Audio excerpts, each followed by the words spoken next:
자, 저희 또 지난주부터 해서 꾸준히 주간 리뷰 형태로 진행을 해왔었는데 오랜만에 또 단독 아티스트 특집입니다. 와우. 이번 주는 이승윤님에 대해서 이야기를 해볼 건데요. 이승윤님이 정규 4집 발매를 했습니다. 정규 4집의 제목이 특이하게도 0집이에요. 아시는 분들은 아시겠지만 다양한 리메이크 곡들을 모아서 총망라한 정규 4집 발매가 됐습니다. 타이틀은 무얼 훔치지와 뒤척이는 허울이고 2026년 6월 26일에 발매된 앨범입니다.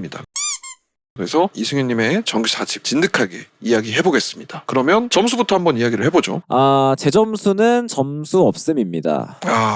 제 점수는 2.5점인데 1과 동감하는 바가 있어서 사실상 의미가 없는 점수라고 이야기를 드리고 싶습니다. 저는 그냥 담백하게 2.5점입니다. 어허. 높진 않아요, 둘 다. 저는 아예 점수가 없음이고. 일단은 0집이라는 게 또 재밌는 기획이에요. 그동안에 이승윤이 냈던, 그러니까 비공개로 돌린 앨범이 있죠. 그리고 뭐 알라리 깡숑 시절에 냈던 곡들도 있고, 이런 곡들을 이제 정규 4집에다가 다시 녹음을 하고, 어떻게 얘기를 해야 될까요? 리릴리즈 같은 느낌일까요? 리메이크에 가까울 수도 있겠죠. 왜냐면 전부 다 재녹음을 했으니까. 그렇죠. 근데 그렇다고 되게 달라진 건 또 아니고, 기존의 어떤 리메이크의 공식이랑은 또 다른, 기존의 어떤 음악 비즈니스 산업에서 정의 내리기는 어려운 형식의 정규 앨범이라고 좀 생각이 들어서 좀 재밌었습니다. 비공개됐다는 앨범이 무얼 훔치지잖아요. 2016년에 발매가 됐던 그런 앨범이더라고요. 정확히 10년이 지나가지고 재발매가 돼가지고 나왔다. 지금 현재 이승윤의 목소리로 최신의 자금력과 노하우와 이런 것들을 다 동원해가지고 굉장히 미끈한 사운드로 리메이크가 된 데뷔 앨범이 포함된 앨범이다. 아티스트 본인이 본인 곡들에 대해서 굉장히 애착이 많은 것 같아. 과거 무얼 훔치지 앨범 자체를 음원 사이트에서 내린 것도 완성도나 이런 것들이 좀 아쉽다라는 생각을 가지고 있어서 내린 거잖아요. 그 싱어게인에 나오면서 앨범을 내린 걸로 알고 있거든요. 근데 그러다가 이번에 다시 그것들을 잘 만들어서 내고 싶다라고 해서 낸 거니까 어떻게 보면 본인이 작업했던 그 곡들에 대한 애착과 그 곡들을 더 완벽한 모습으로 좀 들려주고 싶다라는 마음에 준비를 하지 않았을까 싶기도 하고, 조금 나쁘게 저는 동시에 얘기하면 그 죽은 자식 만지는 기분이었어요. 그쵸. 그렇게 생각할 수 있습니다. 저도 좀 비슷하게 생각한 부분이 있었고요. 다시 냈다고 하는 건 애착이 분명히 있는 건데, 내리게 된 거는 어떻게 보면은 좀 애착이랑은 좀 반대되는 감정이지 않을까라고 생각하기도 했어요. 아무래도 내린 이유를 유추를 해보자면 그 완성도에 대한 본인의 아쉬움이 있어서 내린 거일 확률이 크잖아요. 저도 뭐 곡을 습작처럼 만드는 입장에서 그런 게 있습니다. 예전에 만든 곡들보다 지금 만든 곡들이 남들이 어떻게 내 노래를 좋아해 주느냐랑 상관없이 예전 노래일수록 별로 안 좋아하는 게 있어요. 왜냐면 내 듣는 귀도 약간 올라가는 게 있고, 천천히이긴 하지만 내 어떤 음악적 내공도 점점 이제 상승을 하기 때문에 예전에 만든 곡을 들으면 되게 아쉬운 게 있어. 그런 부분에 있어서 아마 그런 걸 느꼈을까? 그렇게 생각하긴 했는데, 뭐 죽은 자식 만지기라고 얘기를 했지만 저는 그렇진 않긴 했습니다. 솔직히 말해서. 글쎄요, 이거는 뭐 호불호에 대한 내용인 거니까 아무래도 노래 볼륨이 좀 많다 보니까, 그렇게 비슷한 흐름의 곡들이 좀 연속적으로 이어지다 보니까 곡 자체에 아쉽다고 느끼는 게 아닐까라는 생각이 좀 하거든요. 근데 개별곡들은 다 괜찮다고 생각이 들었어가지고. 이승윤 같은 경우에는 이 곡들에 애착이 없었거나 이런 건 확실히 아닌 것 같아요. 그러니까 애착이 오히려 굉장히 많았던 쪽인 것 같고, 왜 그렇게 생각했냐면 여기 들어있는 노래들 사실 최근 라이브에서도 많이 부른다. 작년에 펜타포트 갔었잖아요. 그때 들려주고 싶었던도 불렀던 것 같거든요. 그래서 라이브에서도 이 무얼 훔치지에 수록된 노래들도 여전히 꾸준히 부르고 있고, 그 중에서 이제 유명한 노래들도 많고, 그거에 대해서 애착을 가지고 있지만 뭔가 만듦새가 자기 기존의 마음에 안 들어가지고 다시 한번 미끈한 만듦새로 만들어서 내야겠다라고 이렇게 생각을 한 거 아닌가. 그 내린 게 애착이라고 느낀 이유가 뭐였냐면, 자식으로 이제 또 비유를 해보면 내 자식이 꾀재재한 옷 입고 나갔다가 사람들한테 욕 안 먹었으면 좋겠는 마음인 것 같아요. 맞아. 그래서 아유 일로 들어와봐, 이것저것 덕지덕지 묻은 것도 좀 씻고 꽃가옷 입혀가지고 내보내고 싶은 마음이었나, 그래서 내리지 않았을까 생각한 거였어요. 그러니까 옷이랑 예쁘게 입혀가지고 내보낸 거지. 비유가 되게 귀엽다. 셀프 리메이크에서 비슷한 사례를 찾자면은 브로콜리 너마저가 자기 앨범 리메이크한 게 있어요. 근데 그거는 이제 단순히 그냥 애착의 문제가 아니라 판권의 문제가 좀 얽혀 있어가지고 아하, 판권. 좀 보육지책으로 낸 게 있고 그 다음에 뭐 신해철 선생님이 무한궤도의 그대에게를 넥스트에서 다시 리메이크하신 거 그 정도? 그거는 되게 비슷한 케이스일 수 있겠네요. 왜냐면 대학가요제 무한가요도 그대에게는 약간 조금 노래 분위기가 이렇게 확 올라온 느낌은 아니죠. 연주도 약간 좀 투박하고. 그 넥스트의 그대에게는 진짜 너무 미끈하게 잘 만들어가지고 저는 사실 그대에게를 거의 무조건 그 버전으로 들어요. 그게 맞죠. 그리고 처음에 만들 때는 아무래도 여건이 좋지 않았으니까 어떻게 보면 일종의 데모 같은 거겠죠. 맞아요. 발매를 해놓고 그 음원을 들려드리면서 이런 곡들이 있다라는 걸 좀 더 보여줘야 되고 어필도 해야 되니까 조금 여건이 나아지고 궤도에 오르면서 제대로 준비를 해서 다시 내고 싶다. 누구나 사실 있을 수 있을 법한 마음이에요. 저 같은 경우에 이제 곡을 쓰다 보니까 그런 생각이 들 때가 정말 많이 있는데 충분히 이해는 합니다. 어떤 마음인지.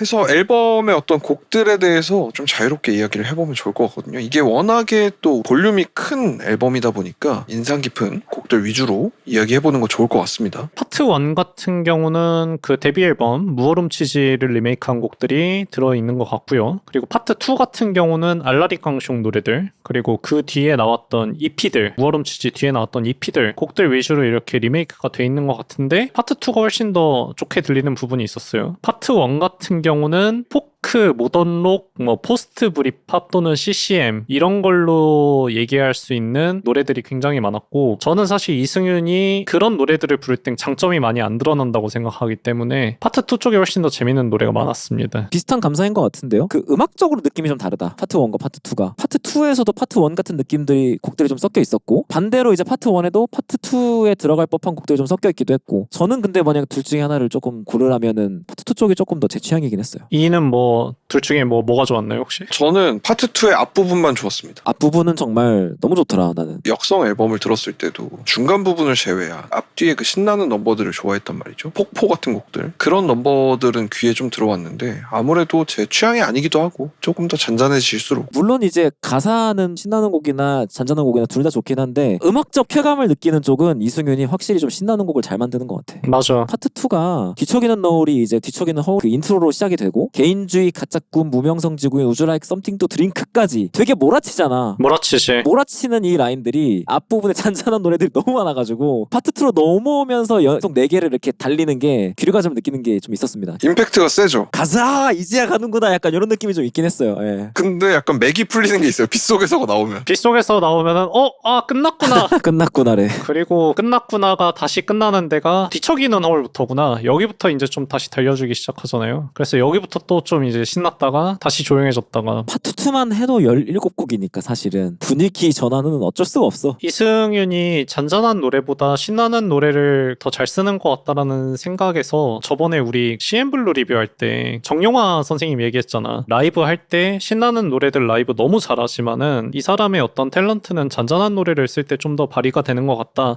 근데 이번에는 반대로 무얼음치지를 봐도 그렇고 이 파트 2에 있는 잔잔한 노래들을 봐도 그렇고 이런 잔잔한 노래 쓰는 걸 되게 좋아하는 사람 같은데 정작 이 사람의 재능이 빛나는 순간은 빡센 노래들을 쓸 때 그럴 때 이 사람의 어떤 매력이 최대가 되는 것 같다. 역성에서도 사실 그래서 내가 중반부 별로 안 좋아했잖아. 초반부랑 후반부는 진짜 좋았단 말이야. 그때도 이제 비슷한 감상이었는데 이번에도 역시나 잔잔한 노래들은 그렇게까지 막 마음에 와닿는 게 없고 신나면 신날수록 이 사람 되게 이런 노래는 잘 쓰는구나 라는 생각이 들더라고요. 사실 음악적인 것을 차치하고서 잔잔한 노래에서 느낄 수 있는 그 이승윤이라는 아티스트의 작사가 사람들 입장에서는 특별하게 느껴지지 않을까 하는 생각은 좀 들었어. 맞아. 그게 좀 중요한 포인트 같아요. 특히나 잔잔한 쪽에서는. 라임 같은 거 많이 넣어가지고 쓰고 이러는 것들. 그런 것뿐만 아니라 사실은 내러티브만 보면 예전에 많이 유행했던 약간 힐링송 카테고리예요. 아프니까 청춘이다 시절, 잠수교 범람하듯이 정말 많은 힐링송들이 쏟아지던 시기가 있잖아요. 그렇지. 그런 감성인데 그래도 나는 가사에서는 구분되는 지점이 있었다고 봅니다. 이승윤이 가사를 참 잘 쓰지 않나요? 확실히 나는 이승윤의 잔잔한 노래들은 가사의 결이 좀 다른 것 같아. 그러니까 단순히 힘내요라고 하는 게 아니라 본인도 정답을 몰라. 모르겠다고 말하는 가사들이 진짜 많아. 그러니까 이게 사실은 예전 노래들이잖아. 실제로도 많이 방황을 하고 음악적으로도 뭔가 답을 못 찾고 말 그대로 이제 무명이던 시절에 쓴 가사들인데 그래서 그런지 본인이 힘들어하는 가사들을 많이 썼고 빗속에서라는 곡 이게 좀 생각이 나요. 너의 눈물을 볼 때 난 비가 되고파 해가지고 너의 뒷뺨 위로 너의 눈물과 함께 흐르고파 이렇게 하는 거잖아요. 그러니까 눈물을 본인이 닦아준다는 얘기가 아니에요. 그냥 같이 흘러내리고파라고 이렇게 얘기를 하는 거거든요. 이런 식의 어떤 접근법이 힐링송 카테고리에서 다름을 느끼게 하는 부분이 아닌가. 차별점을 주는 그렇죠. 그런 가사에서의 어떤 위로가 또 올 수 있다고 생각해요. 어떨 때는 누군가가 내가 힘든 순간들에 대한 위로를 직접적으로 위로할 때 느끼는 게 아니라 그냥 그 사람이 그 힘듦을 알고 나도 그런 힘듦을 겪었다라는 얘기를 담담하게 해줄 때 또 위로가 되기도 하는 거고, 그런 부분에 있어서 그 잔잔한 노래들이 가지는 좀 특별한 힘이 있는 것 같긴 합니다. 이승윤이라는 아티스트의 그 가사를 보다 보면 본인이 겪었던 일들을 굉장히 깊은 고민과 성찰과 이런 것들을 통해서 나는 이런 경험들을 했고 그렇기 때문에 나는 이렇다, 내가 뭐 그 순간에 대한 해결책을 알지는 못하더라도 나는 이랬다, 자기 술회 같은 가사들이 많거든요. 듣는 이로 하여금 약간 부담스럽지 않게 다가오는 장점은 있는 것 같아요. 나도 이런 힘든거 아픔을 겪어왔었는데 이 사람이 내가 대입할 수 있는, 몰입할 수 있는 가사를 얘기하고 있네. 여기서 오는 게 좀 있죠. 내가 듣고 싶은 얘기를 하는 것만으로도 오는 감동이 있다고 봅니다. 저는. 동시에 저는 사실 가사에 아쉬운 점이 많아요. 뭐가 아쉬웠나요? 내용과는 별개로 그 작법이 저는 너무 제 스타일이 아니어가지고, 이 29곡 물론 이제 과거의 곡들이기 때문에 지금의 이승윤님의 스타일과는 또 조금 다를 수 있다고 생각하거든요. 근데 이 29곡 안에서 비슷한 워드 플레이를 하는 곡이 너무 많아요. 그 워드 플레이가 너무 반복돼요. 무명성, 무명실 이런 거 있죠. 그리고 아니면 개인주의에서 개인을 올린다, 우리는 레벨을 올리는 개인이다, 뭐 Would you like something to drink 이런 것도 마찬가지죠. 물론 번뜩이고 재밌거든요. 근데 이걸 29곡이라고 하는 거대한 볼륨 안에서 아, 너무 많다. 80% 이상의 곡들이 이런 내용을 담고 있어요. 계속해 아. 계속. 거의 모든 곡에서 계속해. 맞아. 물론 이걸 각각 떼놓고 들으면 좋을 수 있거든. 우리는 어쨌든 이 앨범을 쭉 훑는 입장이었잖아. 계속 나오니까 약간 좀 피곤해요. 솔직히 좀 그랬어요. 부장님이 얘기하는 거 계속 듣는 기분이었어요. 그 부장님이 아무리 좋은 얘기를 해도 그렇게 얘기를 하시면 약간 피곤해요, 사람이. 맞긴 해. 무슨 말인지 알겠어. 재밌는 접근인데? 랩으로 따져도 라임 맞추는 거 되게 중요하잖아. 근데 사실은 라임은 청자의 흥미를 끌어올리기 위한 수단에 불과한 것이고, 랩의 목적은 어쨌거나 자기가 느끼는 어떤 감상이나 생각 같은 거를 청자한테 전달하는 거라고 생각을 하거든. 근데 나는 이승윤의 이번 앨범에 들어있는 노래들에서 특히 라임 맞추는 게 조금 더 목적에 가깝지 않나? 그러니까 왜냐면 그 안에 들어있는 내용은 사실 별게 없는 거야. 근데 포장지를 번뜩이게 해가지고 전달하는 것에 되게 집중을 했는데 들으면서 어떤 감상을 느껴야 될지 모르겠는 그런 순간이 되게 많았거든. 내가 내일 노래 들으면서도 이런 비슷한 생각했던 적이 있는데, 지구가 태양을 4번이라는 노래가 있어. 그 노래 유명하죠. 근데 그거 사실 그냥 4년이라는 얘기잖아요. 그렇죠. 그거를 굳이 지구가 태양을 4번 돌았다라는 말로 이렇게 표현을 한 거잖아. 그런 거랑 비슷한 거야. 그게 왜 나와야 되냐. 그 말을 씀으로 인해 가지고 뭔가 새롭게 부여되는 의미가 있냐 하면 그렇지가 않다. 푸념 같은 노래 가사 보면은 3살은 더 먹어야 세상을 알게 되겠죠. 새싹이 돋아나듯이 3살은 돋아나겠죠. 제 말이 그거예요. 이거 굳이 3살을 더 먹어야 진짜 세상을 알게 되나요? 그런 단어 자체의 의미가 중요한 게 아니라 그냥 라임을 느끼세요라고 이렇게 얘기하는 것 같아가지고. 그러니까 워드 플레이가 좀 과하다 이런 느낌인 거죠? 과했어. 내 기준에서는. 저는 근데 이게 역성을 듣고 이 영집을 들어서라고 생각해요. 역성은 적절했다고 생각해. 역성은 적절했어. 왜냐면 역성에서는 내가 좀 이런 거를 좋아하시네 라고 느꼈지만 그게 막 너무 과하다라고 느끼지 않았어. 이런 것도 재밌게 잘 하시네, 내 스타일은 아니어도 재치 있다, 위트 있다, 이런 느낌이었는데 오히려 역성을 듣고 이 영집을 들으니까 이게 과하게 느껴진 거야. 맞아. 폭포의 내러티브가 뭐였지? 폭포를 뒤집어서 분수가 되는 거였나요? 그렇죠. 그런 것도 나는 창의적이고 그 정도는 충분히 받아들일만 하다고 생각했어. 그 노래는 멜로디도 훨씬 더 여기 들어있는 초창기 작품들보다 날카로웠던 것 같고, 그래서 여러모로 좀 더 상위호환격의 노래였는데 여기 와가지고는 초창기 노래를 어떤 멜로디나 가사 같은 거를 딱히 뜯어고치지 않고서 편곡만 조금 더 미끈하게 녹음을 하고 믹스 마스터 좀 더 성의 있게 돈 들여가지고 하고, 이러다 보니까 이거를 굳이 지금 시점에 와서 리메이크할 필요가 있나? 이런 생각을 좀 하게 되는 거야. 부동산으로 따지면 마치 지방 소형 평수 아파트에다가 호텔식 인테리어 하는 것 같은 그런 느낌이었다. 좀 왜 이거를 30대 중반이 된 이승윤이 불러야 하는지, 다시 이거를 내야 하는지, 그 시간에 그냥 신곡으로 채워진 진짜 정규 4집 이런 거 내는 게 낫지 않나, 그런 생각을 좀 했어요. 그런 그럼에도 좋은 곡도 있기 때문에 이게 뭐 욕심이 있었을 거 아니에요. 누가 들어도 굉장히 좋은 곡들. 근데 걔네들만 하는 것도 조금 아닌 것 같고 뭐 여기서부터 유추긴 합니다만 애매하네요. 근데 약간 공감이 좀 되는 거는 그 워드플레이가 과하다고 하는 부분, 이거는 생각을 솔직히 못했거든. 그리고 나도 워드플레이 별로 좋아하지 않아요. 그 레원식 워드플레이 있잖아. 예.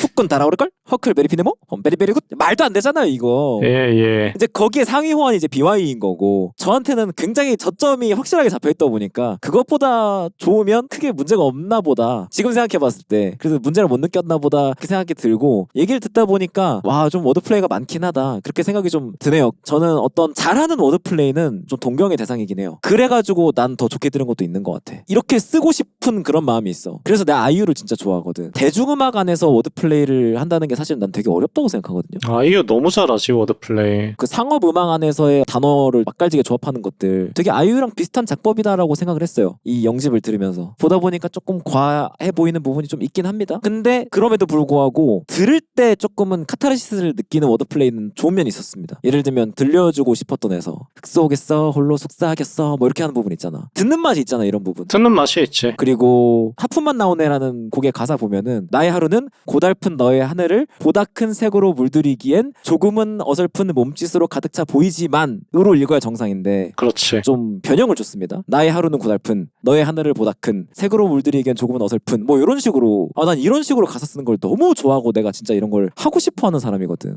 요런 게 이제 일의 취향이다. 취향이 아니라 이건 내 워너비예요. 이런 식의 변형 주는 거, 끝맺음을 이상하게 주는 것들. 물론 이제 약간 과하다는 것도 인정하지만 좋은 건 또 좋다. 뭐 이렇게 또 말하고 싶기도 하네요. 조금 더 확장해서 이야기를 하고 싶은 거. 확장. 이승윤님 특유의 워드플레이가 효과적인 이유는 난 순전히 이 사람의 피지컬 때문이라고도 생각해요. 또 가창적 피지컬. 그게 효과적으로 보이게끔 부르긴 해. 솔직히 말하잖아요. 3이 만약에 그렇게 부르면 하나도 안 워드플레이가 될 거라고 생각해.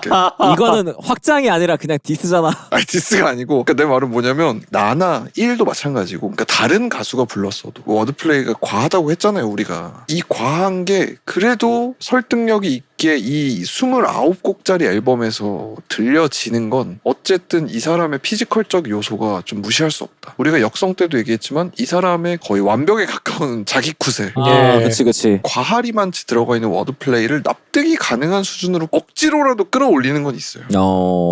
근데 사실 호불호가 갈릴 수 있는 거 아니야 그러면? 맞아요. 나는 이게 분명히 호불호가 갈릴 거라고 생각해요. 이승윤님의 팬분들은 이거를 말맛이라고 하더라고요. 이 말맛이라고 하는 특유의 어떤 작법이나 구현해내는 이 사람의 어떤 가창, 종합적으로 나왔을 때 나는 이게 굉장히 호불호가 갈릴 수 있는 스타일이라고 생각은 해. 근데 호불호가 갈릴지언정 그것이 어색하거나 어설프다고 느껴지지 않게 만드는 건 가창의 힘이 크다라고 생각하는 거죠. 나도 그런 거에 대해서 동의를 하거든. 그리고 그런 강점이 잘 드러나는 게 빠른 노래들이라고 생각해. 강렬한 노래들. 맞지. 이번 앨범에서도 제일 좋은 게 뒤척이는 허울 이런 노래였어. 사실 워드플레이 진짜 끝장나게 완전 극한까지 밀어붙여놓고 노래도 그냥 제 솔직한 감상을 말씀드릴게요. 이승윤의 가창이 약간 꺼드럭거리는 것처럼 들린단 말이에요. 그 되게 좋은 꺼드럭이에요. 그 꺼드럭을 정말 극한까지 밀어붙여가지고 라이브도 진짜 엄청 꺼드럭꺼드럭 하면서 한단 말이야. 막 껌 씻고 마이크 막 이렇게 엄지 검지 중지만 가지고 잡고 막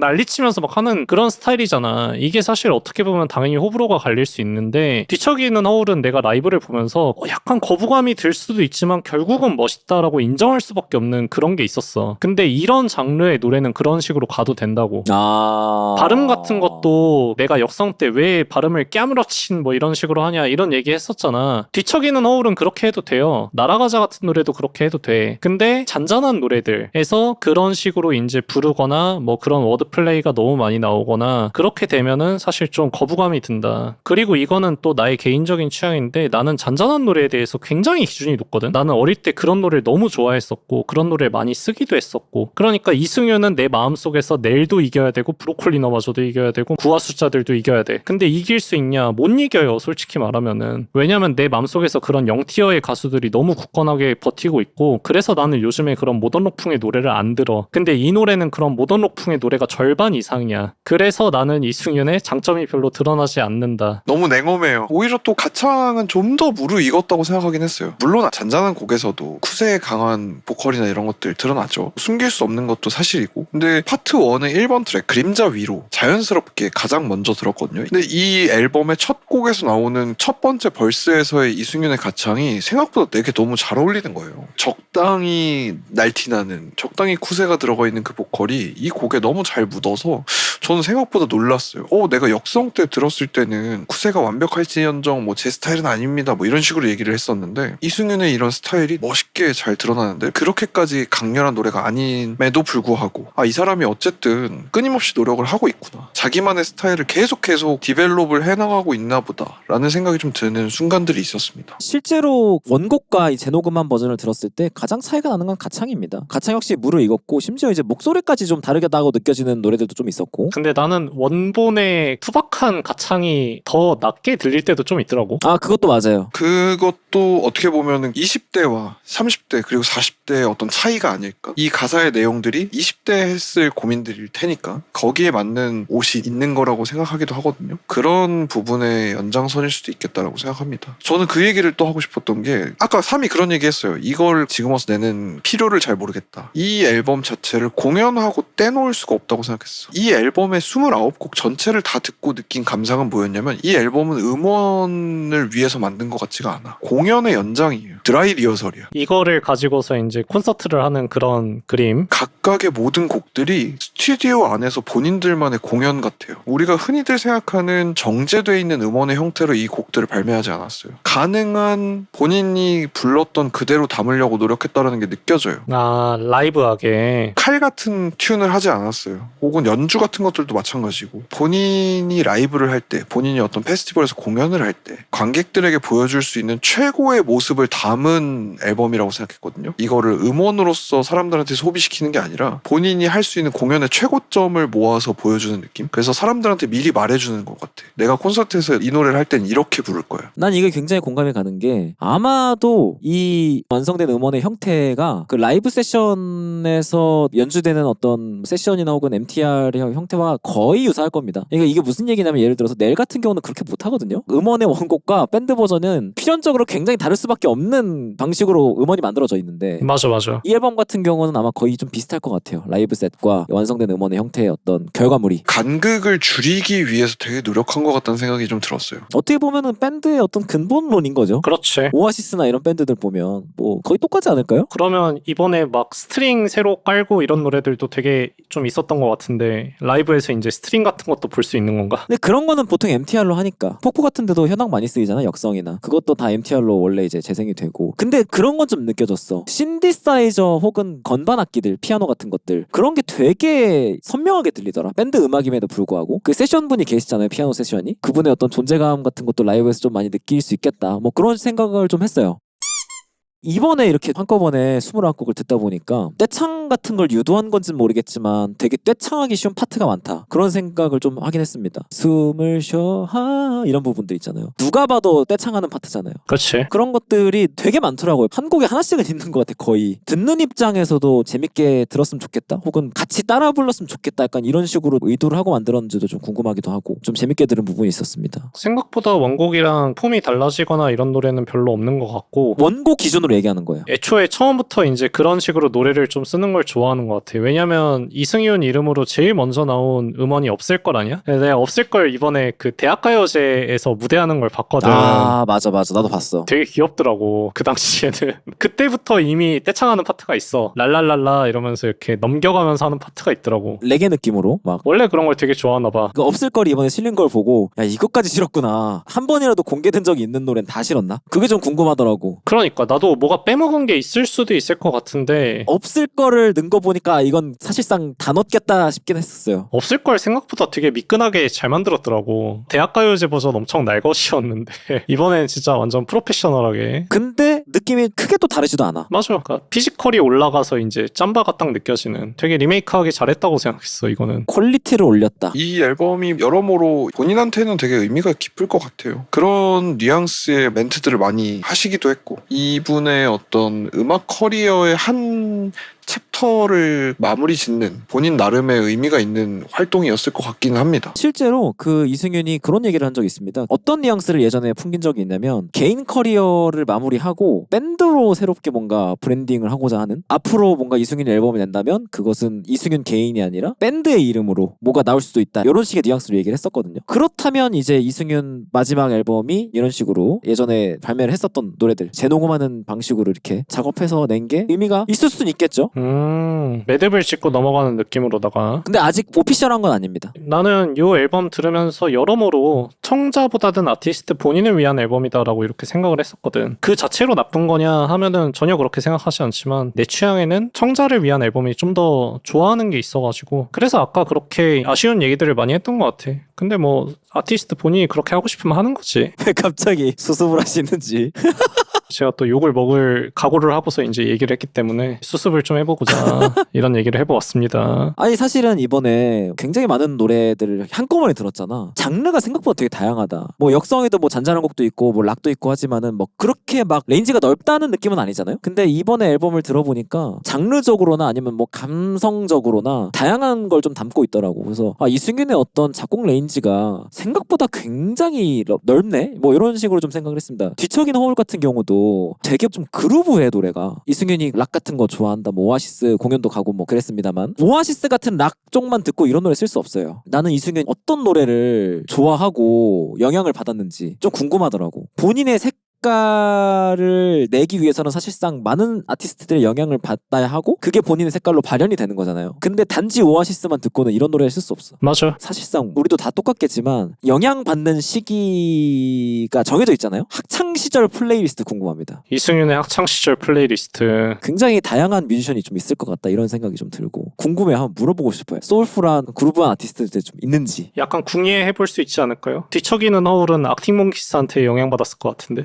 악티. AM 앨범 같은 느낌 나잖아요. 근데 어쨌든 결론적으로 약간 점수를 안 매겼잖아요. 점수를 안 매기게 된 좀 결정적인 이유가 있습니까? 그런 거죠. 앨범 기획 의도 자체가 이게 예전 곡을 아카이빙하는 앨범이잖아요. 리메이크 해가지고 뭔가 원곡과 비교를 해서 이런 부분을 더 재밌게 들리고 이런 의도가 뭐 담겨있는 앨범은 아니라고 생각을 해서 좀 애매하죠. 앨범 단위로 우리가 평가를 한다는 거는 보통은 앨범이라고 하면 테마가 있고 우리가 순서대로 그거를 맞춰서 듣고 거기에서 이런 건 이렇게 해가지고 뭐 이런 의도가 되게 좋았다 이렇게 얘기를 해야 되는데, 그런 어떤 스탠다드한 기준으로 요거를 감상을 하기에는 너무나도 목적이 뚜렷하고 그 목적이 스탠다드하지 않기 때문에 평점을 매기가 어렵겠는데? 뭐 이렇게 생각을 한 거죠. 저도 원인 자체는 비슷한데 둘하고 얘기를 하다 보니까 그럼에도 불구하고 이 0집을 정규 4집으로 낸 이유가 있는 것 같다는 생각은 좀 드네. 어쨌든 정규 넘버를 붙여줌으로써 이승윤이라는 아티스트의 어떤 챕터를 마무리하는 것에 있어서 좀 확실히 사람들한테 짚어주는 것 같은 기분이 좀 드는 것 같아. 그러니까 어찌됐건 이것은 정규 4집이고 과거에 했던 이 모든 노래들을 이렇게 엮어서 마무리를 했습니다라는 얘기를 들려주는 듯한 느낌. 그렇기 때문에 굳이 어떻게 보면 그냥 단순 리메이크 앨범이라고 볼 수도 있었을 이 앨범을 정규 4집이다라고 못 박은 게 아닐까. 이승윤이라는 이름 말고 이제 밴드로 나올 수 있다라는 얘기를 들었을 때 조금 납득이 됐던 것 같아. 그 얘기를 듣기 전에는 왜 정규 4집이어야 하지? 그냥 리메이크 앨범이라고 부르면 되지 왜 이거를 정규 4집이라고 불러야 하나 잘 납득이 안 되는 느낌이었는데, 다음 스텝을 밟기 위해서라면 지금까지의 이승윤을 매듭을 짓는다, 마무리를 한다 이런 느낌일 수 있으니까 그런 방향이라면 좀 납득이 되는 것 같기도 합니다.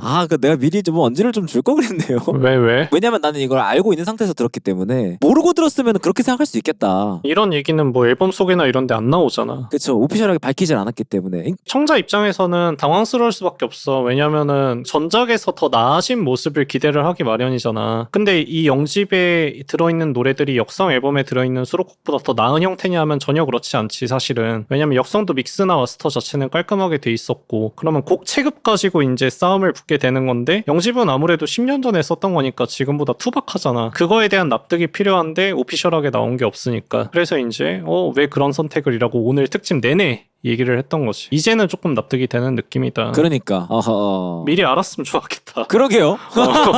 원래도 그리고 이런 활동 자체를 좋아하시는 것 같기도 해요. 직전에 캐논, 펑캐논으로 바뀌었죠. 그치. 심지어 상도 탔죠. 본인이 계속 만들어 놓은 것들을 만들었다 끝 하고 종결 짓는다기보다는 그런 것들을 계속 내가 만들어서 완결이 된 노래여도 이렇게 하면 좀 더 좋을 수 있을 것 같은데 뭐 이런 생각을 좀 계속 하시는 스타일인 것 같아. 이거 내가 지금 해놓고 보니까 요거 이렇게 하면 좀 더 좋겠는데, 그러니까 그 생각의 연장일 수도 있고 그런 부분에 계속 아쉬움, 미련 이런 것들을 좀 종결 짓는 작품일 수도 있고. 그래서 사실 나는 이번 앨범에서 뒤척이는 너울이 되게 좋았거든. 이거 신곡 아니야? 어떻게 보면은 그렇죠. 물론 이제 뭐 콘서트 같은 데서 인트로를 했을 수는 있지만 말인즉슨 이거는 이제 리메이크가 아니라 이번 앨범을 위해서 만들어졌다거나 최소한 콘서트 같은 데서 미리 했더라도 최근에 만들어진 곡 아니야. 그렇겠죠 아무래도. 다른 트랙들이랑 비교했을 때 이 뒤척이는 너울의 그 인스트루멘탈에서 느껴지는 이 체급이 굉장하다. 이 사람이 10년 동안 얼마나 발전했는지가 파트 2의 1번 트랙에서 보이는 것 같았어. 이거 약간 공감이 갑니다. 이 이승윤의 폼이 절정으로 올라왔을 때 다음의 신곡이 도대체 어떻게 나올까 되게 궁금한 그런 생각이 있어요. 그리고 그 다음 스텝은 내가 좋아하는 빡센 스텝으로 가주면 참 나는 행복할 것 같다. 자, 이렇게 저희 또 이승윤님의 정규 4집, 제목은 영집이죠. 이야기를 나눠봤습니다. 얘기를 해보니까 어떠신가요? 저는 되게 독자미묘한 생각이 좀 들었습니다. 인기를 얻는다는 것이 얼마나 어려우면서 허무한 일인가. 참 이 앨범에도 번뜩이고 누가 들어도 좋고 평단 입장에서도 정말 좋다고 할 만한 곡들이 많거든요. 근데 이게 빛을 못 봤잖아요. 그때 당시에 공개가 됐거나 했을 때. 어떻게 보면 이승윤이 마지막이다라고 생각했던 싱어게인 이후로 인기라는 걸 얻게 되고 커리어를 이어나가면서 이 예전곡들도 다시 사랑을 받고 나중에라도 막 인정받고 예술적으로도 참 어렵다. 이승윤 본인도 그럴 거고 음악을 지금 하고 계시는 분들도 그럴 거고 타이밍이라는 게 있는 걸까? 운때라는 게 있는 걸까? 약간 그런 생각이 좀 들었어요. 여기 있는 곡들도 정말 좋은 곡들이 많고 그 당시에 나왔을 때도 충분히 사랑받을 자격이 있는 곡들이 많거든요. 제가 봤을 때는. 근데 그때 당시에는 빛을 못 보고 그래서 그런지 이렇게 막 어둡고 우울하고 막 자기를 탓하는 곡들도 많고 곡에서 인기라는 거는 참 어렵구나. 허무하구나. 저는 사실은 싱어게인이 방송되던 근처에 그 이승윤의 자작곡들을 들어봤어요. 사실 그 당시에 이승윤의 자작곡은 그렇게 파괴력이 높다고 생각하지 않았었습니다. 그리고 오늘 사실 들은 이 앨범도 그때 그 시절의 자작곡들이 다시 리메이크가 된 거잖아요. 요 정도의 곡 가지고서는 이 싱어게인으로 어떤 하입을 이어나가지 못할 텐데 라고 생각을 했었고 그런 것들을 다시 듣다 보니까 조금 아쉽게 느껴지는 부분이 있었어. 근데 그 이후로 계속 발전을 해가지고 역성 같은 명작을 만들어내니까 그거는 되게 다행스러운 일이라고 생각하지만은 글쎄요. 1위 그 인기라는 게 어렵다라고 이렇게 얘기했지만 저는 그 말에는 좀 동의하기가 어려운 것 같습니다. 복합적인 것 같아요. 인기라는 게 어려운 것도 사실이야. 모르죠. 싱어게인이 나오기 전에 갑자기 잘 됐을 수도 있었어요. 사람 일은 모르는 거니까. 하지만 결과적으로는 그러질 못했잖아요. 그때 잘 됐든 혹은 싱어게인이 나왔고 시간이 점점 흘러가면서 순차적으로 잘 됐든 간에 어쨌든 이 사람한테 기회가 왔고 이 사람은 그 기회가 왔던 타이밍에 본인이 기회를 잡을 수 있을 만큼의 실력은 가지고 있었어요. 그게 넘쳤을 수도 있고 모자랐을 수도 있지만 어쨌든 그 기회를 잡을 수는 있었어요. 결론적으로는 그 기회를 잡았기 때문에 이런 정규 4집 그리고 영집이라는 이런 기획도 시도를 할 수 있는 거잖아요. 사실은 결과적으로는 뭐 다행인 일이죠. 뭐 다양한 의견이 있지만 굳이 이 앨범에 대해서 평점을 내리진 않겠습니다. 왜냐? 1.5명이 점수에 대한 좀 난색을 표했기 때문이죠. 저는 이제 반갈죽을 하겠습니다. 점수를 매기긴 했지만 의미가 없다고 생각했으므로 어쨌든 그래서 이렇게 얘기를 해봤는데 이승윤님이 과연 다음 행보를 어떤 식으로 기획을 하고 있을지 평소에 보여주는 행보를 보면 평범한 행보를 보이는 경우가 거의 없어요. 무조건 뭔가 독특하고 사람들이 생각하지 못한 방식의 행보를 보이긴 합니다. 더더욱이나 궁금하고 기대가 되는 것 같습니다. 해서 이승윤님의 다음 활동 기대를 해보면서 오늘은 여기까지. 좋습니다. 좋아요.